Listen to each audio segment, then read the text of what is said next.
منگلور میں پی a college کی ایک بس ناٹیکل موڑ کے قریب اس وقت حادثے کا شکار ہو گئی جب وہ ایک بائک کو اوور ٹیک کرنے کی کوشش کر رہی تھی۔ بس بے قابو ہو کر سڑک کنارے نالے میں جا گری۔ حادثے میں بس میں سوار طلباء کو معمولی چوٹیں آئیں، تاہم وہ کسی بڑے نقصان سے محفوظ رہے۔ دوسری جانب موٹر سائیکل سوار کچھ دیر تک بس کے نیچے پھنس گیا۔ موقع پر موجود لوگوں نے فوری طور پر کرین منگوائی، بس کو اوپر اٹھایا اور زخمی سوار کو بحفاظت باہر نکال لیا۔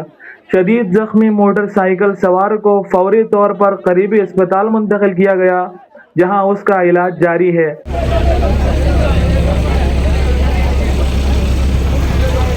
حادثے کی اطلاع ملتے ہی بڑی تعداد میں لوگ جائے وقوع پر جمع ہو گئے، جس کے باعث کچھ دیر کے لیے ٹریفک بھی متاثر رہی۔ بعد ازاں پولیس موقع پر پہنچی، صورتحال کو قابو میں کیا اور مزید کارروائی شروع کر دی۔